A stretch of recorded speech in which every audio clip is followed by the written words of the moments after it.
So welcome बच्चों। आज हम पढ़ेंगे अध्याय 3 संश्लित रेशे और प्लास्टिक के बारे में, जो कि हमारा विज्ञान का पार्ट अध्याय 3 है।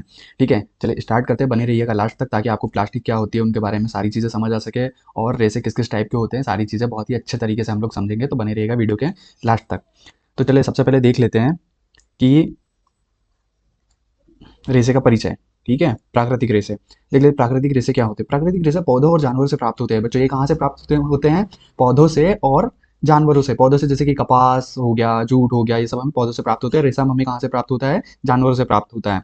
जैसे कपास, ऊन और रेशम। कपास पौधों से होता है, ऊन ठीक है, ये हो गया रेशम जो हमें जानवरों से प्राप्त होता है। ये रेशे बायोडिग्रेडेबल होते हैं और पर्यावरण के लिए सुरक्षित माने जाते हैं। बायोडिग्रेडेबल मतलब क्या होता है कि मतलब ये जो मिट्टी होती है, मिट्टी में हम जब इसे वापस डालते हैं तो ये प्रदूषण नहीं फैलाते, ये वापस से मिट्टी में जाके समा जाते हैं। तो इसलिए हम ये पर्यावरण के लिए क्या होता है, बहुत ही अच्छे होते हैं, बहुत सही माने जाते हैं। ठीक है, अब हम देखते हैं संश्लित रेशे। ठीक है, संश्लित रेशे रासायनिक प्रक्रियाओं से प्रयोगशाला में बनाए जाते हैं और इन्हें कृत्रिम रेशे के नाम से भी जाना जाता है। संश्लित रेशे, ठीक है, पहला तो हमने पढ़ लिया प्राकृतिक रेशे। अब हम देख रहे हैं संश्लित रेशे। संश्लित रेशे मतलब जो लोगों के द्वारा बनाए जाते हैं या मनुष्य के द्वारा कृत्रिम तरीके से बनाए जाते हैं प्रयोगशाला में। ठीक है, और बड़ी बड़ी फैक्ट्रियों में फिर इनका आगे जो भी है कपड़े वगैरह बनते हैं, तो हम इनको क्या बोलते हैं? कृत्रिम रेशे, है ना। इनको क्या बोला जाता है? कृत्रिम रेशे। तो इनमें रेयान, नायलॉन, पॉलिएस्टर और एक्रेलिक शामिल है। जैसे कि इनके बने हुए कपड़े हम लोग पहनते हैं, है ना, तो ये सब इसमें शामिल है। ये कहलाते हैं संश्लित रेशे। ठीक है, इसके बाद हम देखते हैं रेशों के गुण, कि रेशों के क्या गुण होते हैं, रेशों को हम किस प्रकार से पहचान सकते हैं। रेशे हल्के, मजबूत और टिकाऊ होते हैं। रेशे कैसे होते हैं? हल्के होते हैं, मजबूत होते हैं और टिकाऊ होते हैं। प्राकृतिक रेशे बायोडिग्रेडेबल होते हैं। प्राकृतिक रेशे जैसे मैंने आपको समझाया कैसे होते हैं, बायोडिग्रेडेबल। ठीक है, आप लास्ट तक बने रहिएगा, आपको और कुछ पढ़ने की आवश्यकता नहीं पड़ेगी इसमें, कि रेशे के गुण और रेशे के प्रकार क्या क्या हैं, और प्लास्टिक के बारे में बहुत सारी चीज़ें आपको जानने को मिलेगी। ठीक है, बायोडिग्रेडेबल होते हैं, जबकि संश्लित रेशे सस्ते होते हैं और रंगों को अच्छे से पकड़ते हैं। संश्लित रेशे क्या होते हैं? सस्ते, मतलब जो कृत्रिम, जो मनुष्य खुद बनाता है या व्यक्ति के द्वारा बनाए जाते हैं, जो हमें प्रकृति से प्राप्त नहीं होते, पेड़ों से प्राप्त नहीं होते, जानवरों से प्राप्त नहीं होते हैं, वो जो रहते हैं वो संश्लेषित या कृत्रिम कहलाते हैं। तो वो क्या रहते हैं, क्योंकि वो हमने बनाए हुए होते हैं, तो वो रंगों को क्या करते हैं? अच्छे से पकड़ते हैं। ठीक है, और वो क्या होते हैं? सस्ते भी होते हैं, क्योंकि हम उस बात का ध्यान रखते हैं कि वो हमें सस्ते पड़े। कैसे पड़े? सस्ते। ठीक है, ऐसा।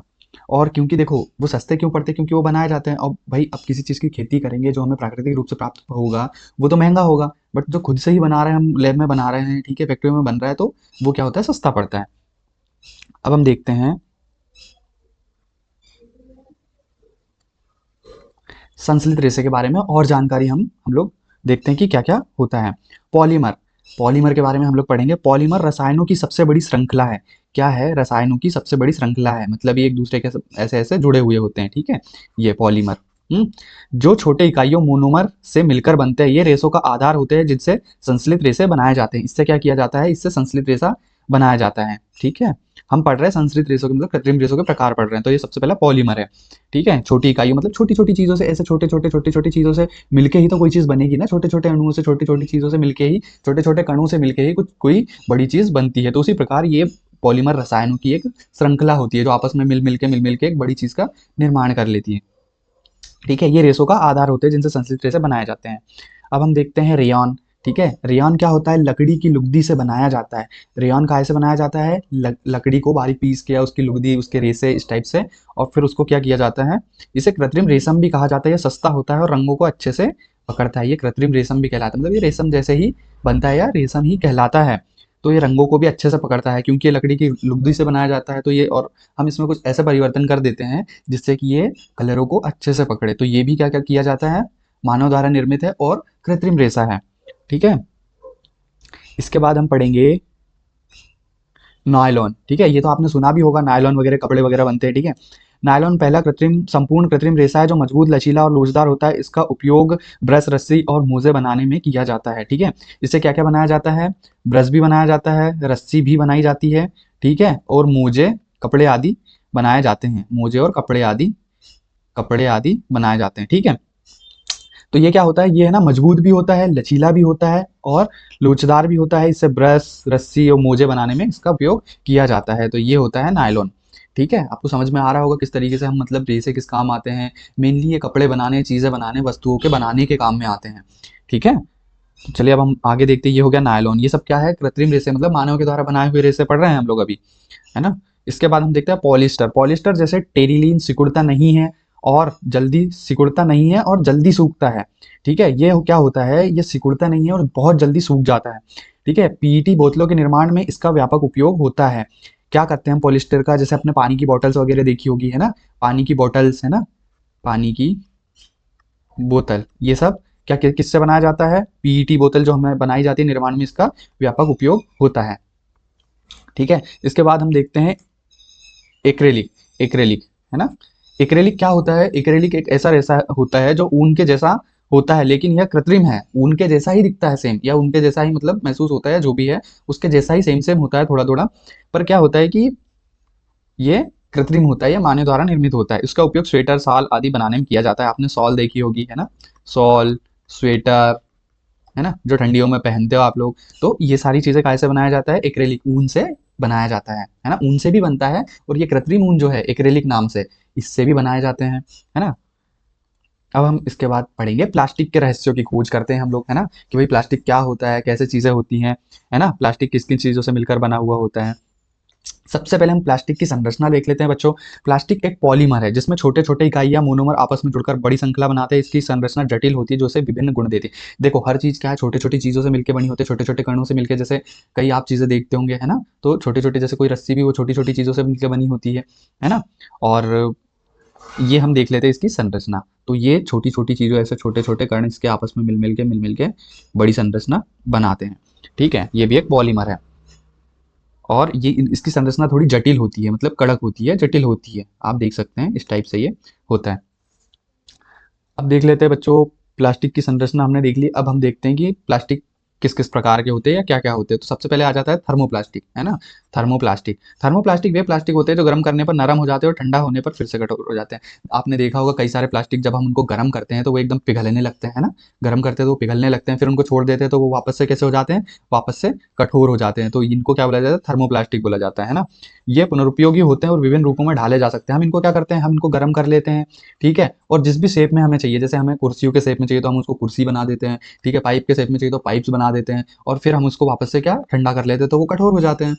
तो इस तरीके से थर्मोप्लास्टिक का हम यूज करते हैं, और इनको मतलब जिस रूप में हमको चाहिए उस रूप में हम इनको ढाल के। और प्लास्टिक के कई खिलौने आते हैं जो बच्चे खेलते हैं, या कई चीज़ें ऐसी आती है, या रोज दिन मतलब प्लास्टिक की ऐसे सामान रखने की चीज़ें होती है, डिब्बे होते हैं, तो बहुत सारी चीज़ें इससे प्लास्टिक से बनाई जाती हैं। इसके बाद हम देख लेते हैं थर्मोसेटिंग प्लास्टिक। थर्मोसेटिंग प्लास्टिक गर्म करने पर कठोर हो जाते हैं और एक बार आकार लेने के बाद दोबारा नहीं ढाले जा सकते हैं। इसमें बेकलाइट और मेलामाइन शामिल है। देखो, कुछ प्लास्टिक्स क्या होती हैं कि गर्म करने पे कठोर हो जाती है, ठीक है, कठोर हो जाती है, और एक बार बनने के बाद वो फिर रियूजेबल नहीं होती, या फिर हम उसका दोबारा उपयोग नहीं कर सकते। वो डायरेक्ट खराब हो जाती है यदि हम उसका यूज़ करने जाते हैं डबल से तो, और वो डबल से आकार भी नहीं लेती, ठीक है। इसमें दो टाइप के हैं, बेकेलाइट और मेलामाइन, ये दो टाइप की शामिल है। इसके बाद हम देखते हैं प्लास्टिक की विशेषताएं क्या होती है। भाई प्लास्टिक में क्या क्या गुण है ना। तो प्लास्टिक क्या होता है? हल्का होता है, मजबूत होता है, टिकाऊ होता है, और जंग रोधक होता है। क्या होता है? हल्का होता है प्लास्टिक, आपने देखा कई सारी चीजें प्लास्टिक की। तो हल्का होता है, मजबूत होता है, टिकाऊ होता है, और जंग रोधक। इसमें जंग नहीं लगता लोहे की तरह, लोहे के बर्तनों में जंग लग जाता है, पर प्लास्टिक की चीज़ों में या डिब्बे आदि रखने की चीज़ों में क्या होता है कि वो जंग नहीं लगता है। यह पानी, तेल और विभिन्न रसायनों से सुरक्षित रहता है, जिससे इसे अनेक उपयोगों में प्रयोग किया जाता है। पानी में भी खराब नहीं होता है ना, तेल में भी खराब नहीं होता है। तो इस तरीके से इसका उपयोग किया जाता है। हम भी अपनी लाइफ में, डेली लाइफ में इसका उपयोग करते हैं। रोज हम किसी न किसी चीज़ में मतलब प्लास्टिक का उपयोग कर ही रहे होते हैं। आजकल हर जगह प्लास्टिक का उपयोग बढ़ चुका है। प्लास्टिक और पर्यावरण के बारे में समझ लेते हैं कि प्लास्टिक का उपयोग करने से क्या होता है, पर्यावरण पे क्या प्रभाव पड़ते हैं, ये सारी चीज़ें हम देखेंगे। प्लास्टिक का पर्यावरणीय प्रभाव। प्लास्टिक का नष्ट न होना इसे पर्यावरण के लिए एक बड़ा खतरा बनाता है। क्या नहीं होता है? नष्ट नहीं होता है। प्लास्टिक का नष्ट न होना, क्या नहीं होता? प्लास्टिक नष्ट नहीं होता है आसानी से, जो बहुत ही बड़ा खतरा है। ऐसे में तो वो कभी नष्ट ही नहीं होगा, जमा होते जाएगा, जमा होते जाएगा, और बहुत सारा प्लास्टिक इकट्ठा होकर बहुत सारा कचरा पैदा करेगा। प्लास्टिक कचरा जल, मिट्टी को प्रदूषित करता है। क्या करता है? जल और मिट्टी को प्रदूषित करता है, जिससे जैव जैव विविधता को नुकसान पहुंचता है। क्या करता है ये कि जल और मिट्टी को क्या कर देता है? प्रदूषित कर देता है। जल में पड़ा रहता है, ब्लॉक कर देता है, नालियां बंद हो जाती हैं, है ना, बहुत सारी चीजें होती है प्लास्टिक से। और बहुत बहुत दिनों तक जमा होते रहता है, जमा होते रहता है, और चीज़ों को खराब करता है, और मिट्टी की उर्वरता को भी कम करता है। तो ये है प्लास्टिक के पर्यावरणीय प्रभाव। अब हम देख लेते हैं प्लास्टिक के नुकसान क्या होते हैं। प्लास्टिक का उत्पादन और निपटान स्वास्थ्य के लिए हानिकारक रसायनों का उपयोग करता है। देखो क्या है, यदि हम इसको जलाएंगे तो बहुत ही धुआं निकलेगा, बहुत सारी चीज़ें हैं, और हम इसका निपटारण करेंगे तो इसमें बहुत सारी चीज़ें क्या होती है, पर्यावरण में नुकसानदायक फैलती हैं। इसलिए प्लास्टिक के बहुत ही नुकसान है। जलाने पर यह मानवीय जहरीली गैसें छोड़ता है ना। ठीक है, जो मानवीय स्वास्थ्य को खतरे में डाल सकती हैं। हमारे लिए क्या करता है, जहरीली गैसें छोड़ता है, जहरीली गैसें। इस टाइप से आपने फैक्ट्रियों में भी देखा होगा, है ना। फैक्ट्रियों में भी आपने देखा होगा कि हाँ ऐसे चिमनियाँ लगी होती हैं, और फिर वहाँ पे जहाँ पे भी दहन होता है तो इस टाइप से धुआं निकल रहा होता है ना। तो ये सारी चीज़ें हैं, इसलिए इस टाइप से धुआं निकल रहा होता है। तो हमें इन सब चीज़ों से क्या रहना चाहिए, बच के रहना चाहिए। और हमें कहीं भी हम प्लास्टिक जलाते इस टाइप से तो बहुत ही हमें पर्यावरण को नुकसान पहुँचता है। इसके बाद हम देख लेते हैं अभ्यास प्रश्नोत्तर। प्लास्टिक हम देख लेते हैं, प्लास्टिक हानिकारक है या नहीं, है ना। ये क्वेश्चन आता है कि प्लास्टिक हानिकारक है और किस टाइप से हानिकारक। तो प्लास्टिक पर्यावरण के लिए हानिकारक है। ठीक है, प्लास्टिक पर्यावरण के लिए हानिकारक है क्योंकि यह नष्ट नहीं होता है और जलाने पर विषैली गैसें छोड़ता है। यह जानवरों के लिए भी खतरनाक साबित होता है। ये आपके क्वेश्चन का आंसर है। तो ये हमारा था चैप्टर 3 या अध्याय 3। ठीक है, कृत्रिम रेसे जो भी हमने पढ़े, और हमने प्लास्टिक्स के बारे में पढ़ा। अब हम आगे पढ़ेंगे धातु और अधातु। तो बने रहिएगा ऐसे ही मेरे साथ। और हम अभ्यास और प्रश्नोत्तर भी सारी जो टॉपिक वाइज हम कवर करेंगे। अभी हम पार्ट पार्ट के बारे में, लेसन के बारे में सारी जानकारी ले रहे हैं, ताकि आपको अच्छे से आपका बेस बन जाए। इसके बाद हम अच्छे से अच्छी चीज़ें मतलब करने का प्रयास करेंगे, जिससे आपके अच्छे से अच्छे मार्क्स आ सकें और सारी चीज़ें बहुत ही बढ़िया हो। चलिए ठीक है, मिलते हैं अगले वीडियो में।